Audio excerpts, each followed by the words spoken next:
Muy buenas tardes, inaugurando el podcast del CEBETI 192, un espacio para el diálogo, la conversación y sobre todo el incremento de juicios. Hoy vamos a presentar un tema que nos va a dar no solo información, también criterios para armar juicios más amplios, más novedosos y sobre todo con mayor pertinencia para los temas de nuestro siglo XXI. En la mesa me acompañan amigos y compañeros de muchas charlas a lo largo de su preparatoria. Dafne, a mi derecha, que ya ha participado en otras mesas tratando magistralmente temas como la homofobia, cuestiones culturales, y también aquí, en esta aventura de 2 años y medio, Dorian de Recursos Humanos, turno vespertino, Dafne es de Laboratorio Clínicos, turno matutino. Un joven que también ya ha tenido clases con un servidor y mucha presencia en la escuela, debutando en este asunto de la charla, de la conversación. Saúl, que también es un excelente deportista y próximamente lo verán en televisión, será comentado y bueno, ese es el deseo para nuestro amigo Saúl. Y nuestra recién nacida en tercer semestre, Daniela de Recursos Humanos, turno vespertino. Contamos con la presencia del grupo de electricidad del turno vespertino, con la maestra Mayeli, la presencia en el apoyo técnico el maestro Ismael, el apoyo de nuestro compañero Francisco, encargado de Fomalasa. Bueno, hoy traemos un tema, los derechos humanos. Es un tema que muchas veces se habla mucho, se discute bastante, se han escrito longitudes de hojas para abordar este tema. Pero este tema tiene una historia. Por eso es que desde las humanidades se ha decidido hacer una revisión a 4 documentos. 4 documentos que nos van a presentar una perspectiva más amplia del asunto de los derechos humanos. Y para ello, estos jóvenes, estos estudiantes, nos van a dar luz, comentando su visión en función de ciertas lecturas. Vamos a darle la palabra a Dafne. Adelante, Dafne.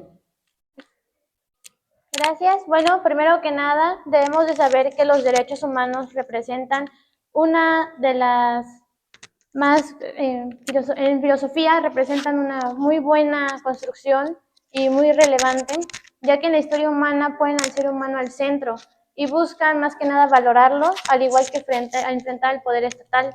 La tradición filosófica del ilustralismo es la que más nos influencia, ya que ha tenido en el desarrollo de los derechos humanos parte de la idea que inherentes a la persona del Estado no puede suprimir.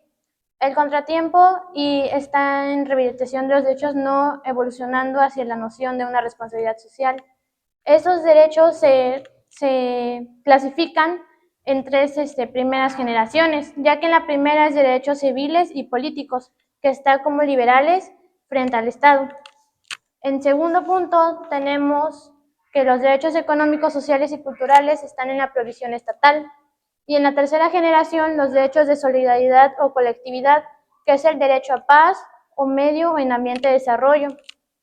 En la antigüedad y los primeros planteamientos no existía un concepto de dignidad, sino que la dignidad humana frente al Estado predominaba la idea de que el individuo debía someterse a la comunidad y obedecer sus leyes, incluso cuando eran injustas. Sin embargo, sus corrientes filosóficas, como la estoica, empezaron a formular nociones más universales al ser humano. A partir del renacimiento de la Edad Moderna surge un ilustralismo más secular. Se afirma que independientemente de creencias religiones, el hombre por su naturaleza racional posee derechos como la vida, la libertad y la integridad.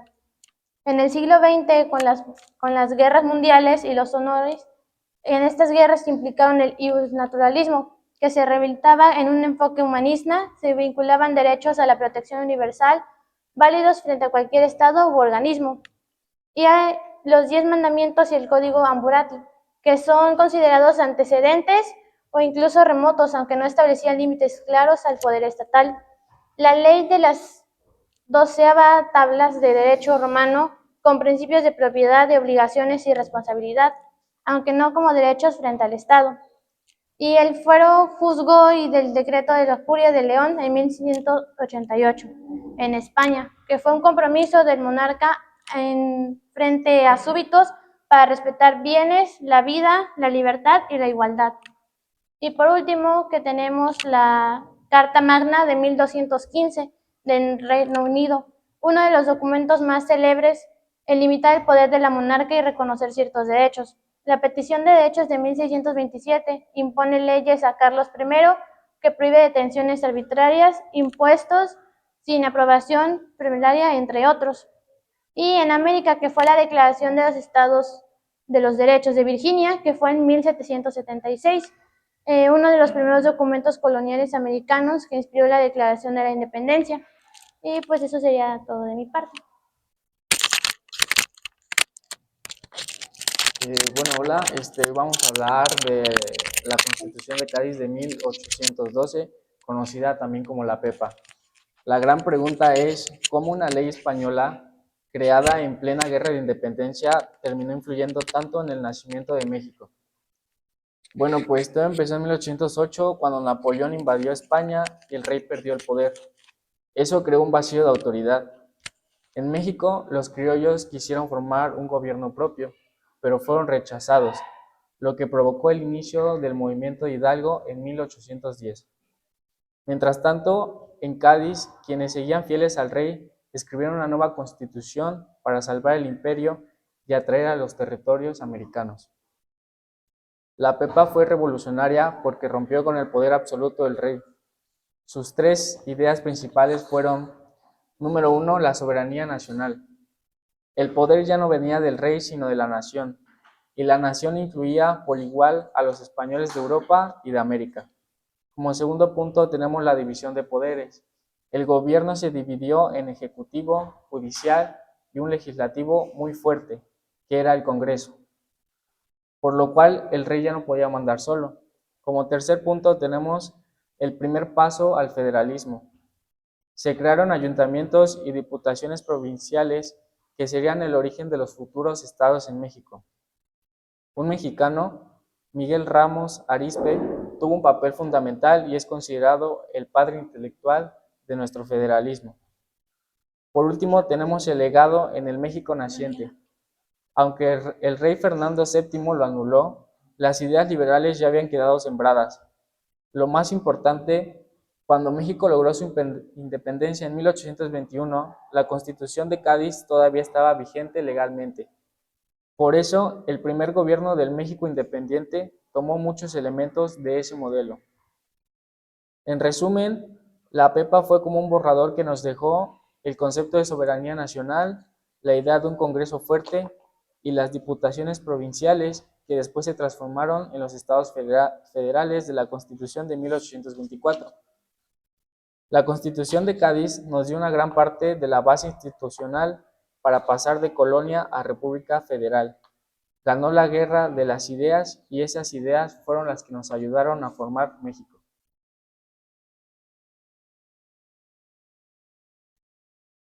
Bueno, yo les voy a hablar sobre la Constitución de 1824.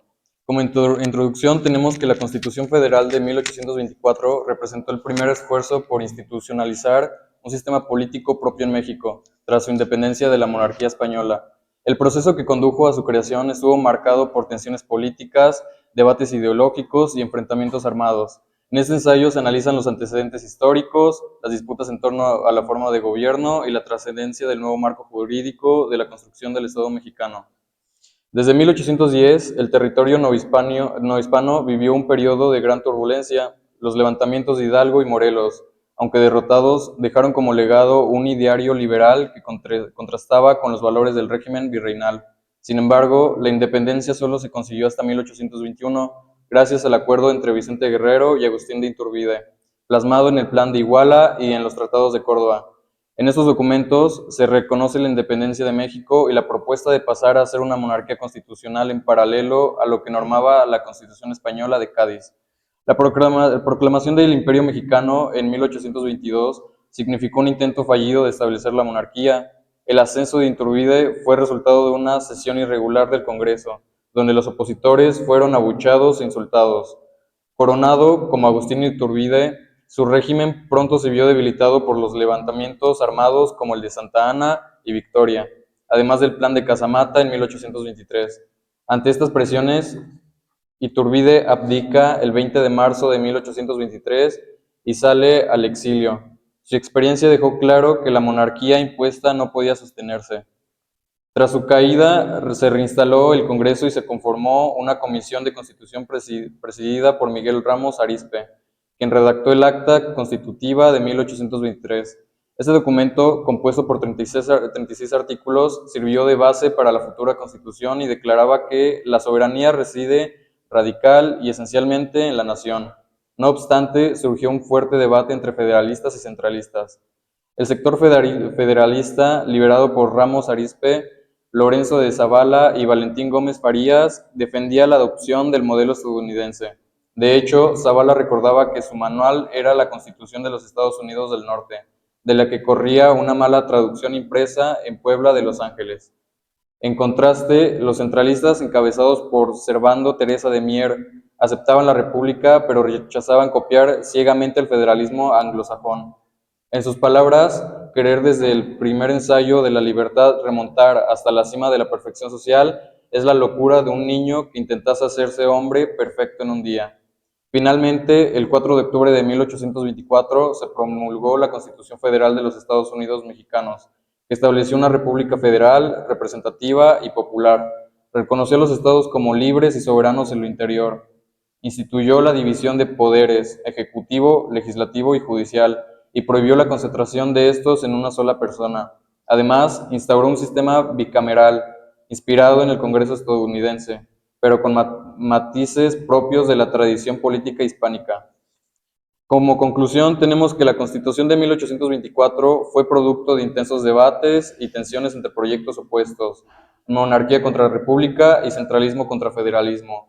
Aunque no resolvió definitivamente estos conflictos, significó el primer paso hacia la construcción de un marco institucional mexicano. Su promulgación sentó las bases para la vida política de la nación, reconociendo la soberanía nacional y el sistema republicano. Más que un simple texto jurídico, representó la cristalización de la búsqueda de México por un orden político propio y estable. Es importante destacar que la lucha por la independencia y la creación de esta Constitución estuvieron estrechamente ligadas a los principios de libertad, igualdad y justicia. En ese sentido, la Constitución de 1824 es un recordatorio de la importancia de la participación ciudadana y la de la defensa de los derechos humanos en la construcción de un Estado democrático y justo. Y como dijo el expresidente mexicano Benito Juárez, el respeto al derecho ajeno es la paz. Los dejo con mi compañera Daniela. Ok, hola, bueno, yo les voy a dar un resumen en sí sobre los derechos humanos. El profe Gaspar nos pasó un PDF que tiene como título Los derechos humanos en la historia, luchas, contradicciones, metas alcanzadas y retos. En este texto de 11 páginas es una reseña del libro de Human Rights in World Story de Peter Stans, algo así dice, perdónenme si no lo pronuncio bien, y recorre la evolución del concepto de los derechos humanos a lo largo de la historia, destacando las luchas, contradicciones y retos para su implementación efectiva.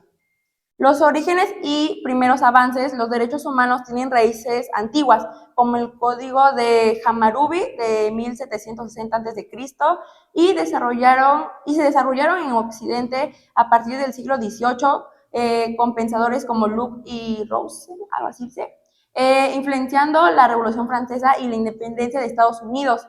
Inicialmente se centraron en la libertad, la propiedad y la expresión. El impacto de las guerras mundiales, la Segunda Guerra Mundial y el Holocausto fueron cruciales, impulsando la creación de la Organización de las Naciones Unidas, tal conocidas como la ONU, y la Declaración Universal de los Derechos Humanos, DUDH, de 1948. La expansión y contradicciones, Guerra Fría. La DUDH buscó la comprensión común de los derechos. Sin embargo, durante la Guerra Fría la transparencia fue limitada. Persistieron prácticas como la discriminación racial y los campos de trabajo forzado. Y los derechos sociales, trabajo, salud y seguridad social. Crecían de la misma claridad de los derechos civiles. La caída del consumismo impulsó una nueva revisión de la década de 1990. Los desafíos actuales es el debate contemporáneo que se centra en la brecha de la retórica de los derechos escritos y su aplicación práctica, la persistencia de los prejuicios éticos y culturales y el uso de los valores asiáticos o la política de discriminación en países como China o Estados Unidos, por ejemplo, la pena de muerte. Nuevos debates sobre temas como la infancia, la pena de muerte, el matrimonio y la adoptación homosexual, que generan contrastaciones entre posturas universales y conservadoras regionales. En esencia, el texto subraya que a pesar sobre la progresión histórica, la implementación de los derechos humanos sigue siendo un desafío global, que requiere superar las contradicciones culturales, políticas y económicas. Muy bien, Dafne, Saúl, Dorian y Daniela. Voy a hacer una síntesis y un comentario con respecto a este tema de los derechos humanos. Dafne nos ha presentado ese concepto filosófico que está siempre en lucha en los derechos humanos. Jus naturalismo, jus positivismo. Por una parte, hay un derecho natural que todos tenemos. Por otra parte, debemos tener un derecho positivo que nos ayude a ser una mejor sociedad. Un ejemplo de esa lucha fue la Constitución de Cádiz, donde se quería establecer como natural que un hombre nos gobernara, rey o papa, o que el pueblo tuviera la posibilidad de crear su propio estilo de gobierno. Ese es un ejemplo.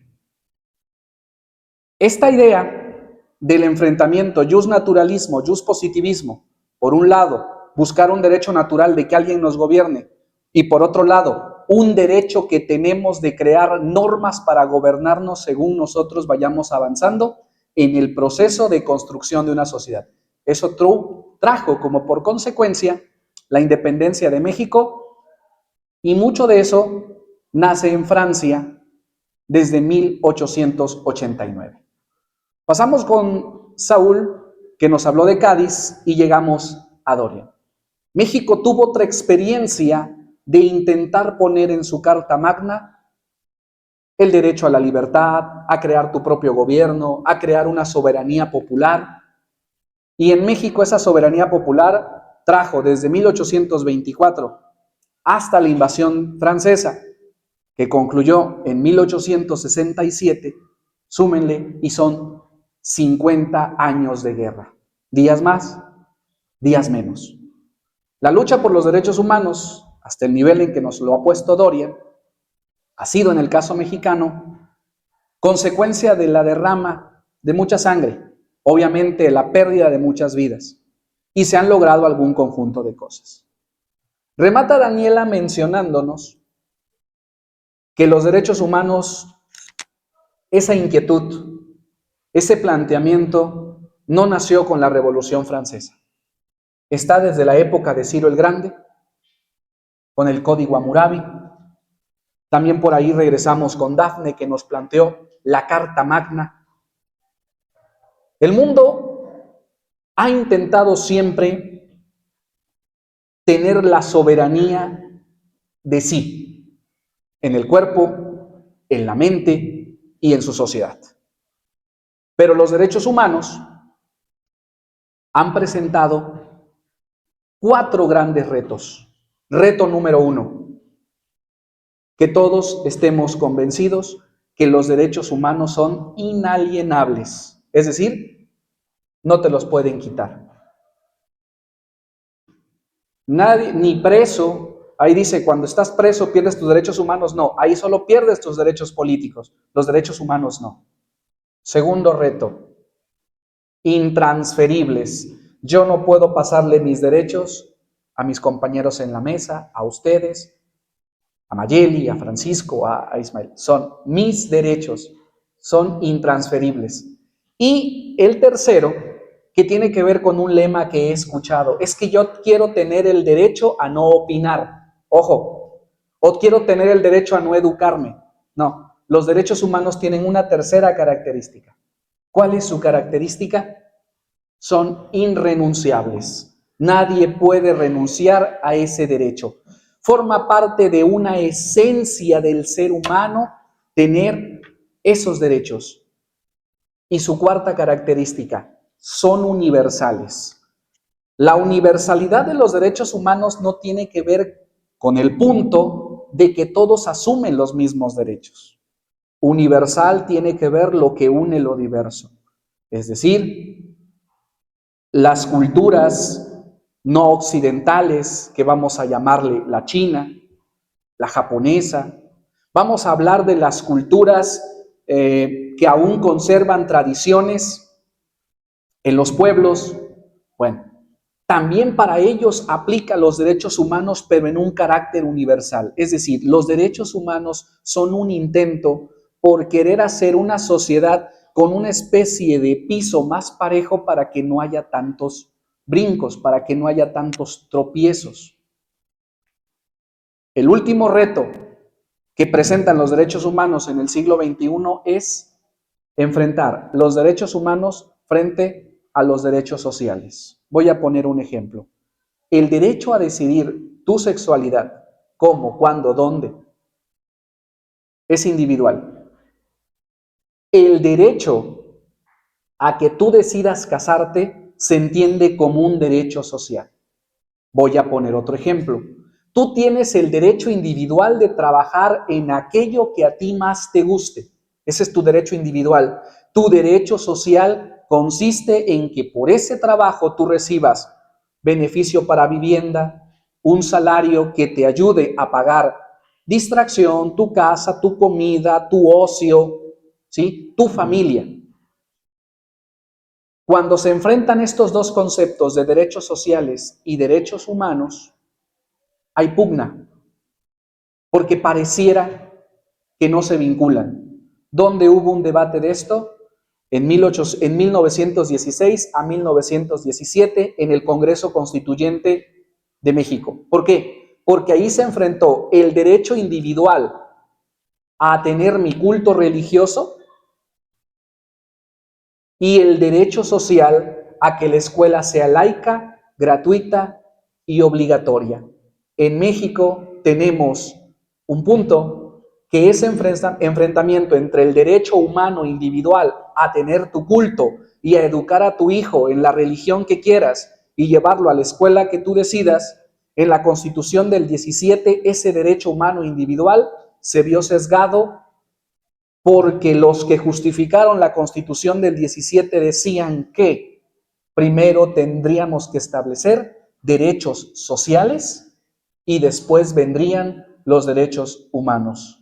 Algunos coroneles y algunos obispos no estuvieron de acuerdo y decidieron enfrentarse en una guerra que se llamó la Guerra Cristera, otra guerra civil de México que marca desde 1926 hasta 1929 a nivel general, pero en algunos estados hubo eventos hasta 1944.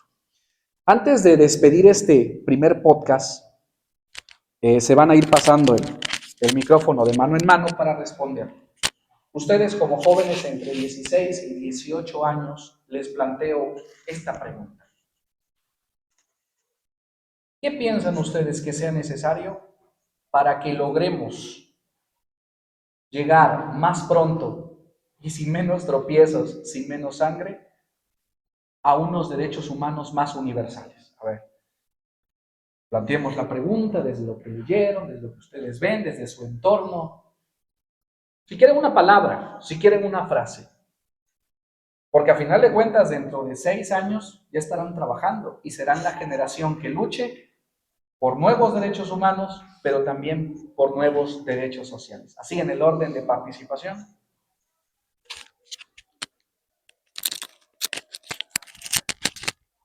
Bueno, pues primero que nada ponerlos más en práctica, ya que los derechos humanos hay unos que todavía no se conocen y hay unos que todavía, o sea, sí se conocen, pero hay unos que no los ponen en práctica. Hay mucha gente que desconoce de verdad y por eso es un motivo de que se quedan en el olvido y la gente no sabe. Entonces yo digo que hay que ponerlos en práctica un poquito más y hay que conocer, hay que saber más, hay que investigar más para poder, más que nada, ponerlos en práctica, ya que sin eso, pues no, la gente no conoce, no experimenta y no ve cambios. Igual, pues en eso más que nada, sí ponerlos un poquito más en práctica. Pues yo diría que uno como persona tiene que tener el conocimiento primero de los derechos humanos y como lo dice mi compañera, ponerlos en práctica, investigarlos y pues así uno como persona va a notar el cambio.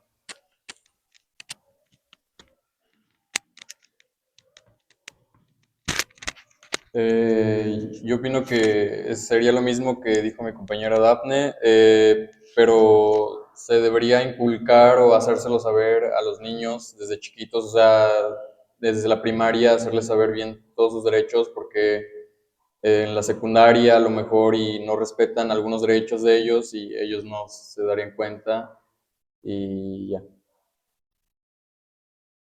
Concluyo con lo que dijo Dorian, que estaría padre, varios tenemos hermanitos chiquitos, tenemos en casa primitos, hermanitos, sobrinitos, y como lo dijo él, estaría bien que nosotros como jóvenes les enseñemos, porque no estamos cerrados de ojos, sabemos los derechos que tenemos, así que estaría súper padre que aportan su granito de arena a la sociedad, enseñándole a nuestras nuevas generaciones los derechos que tienen y a respetarlos.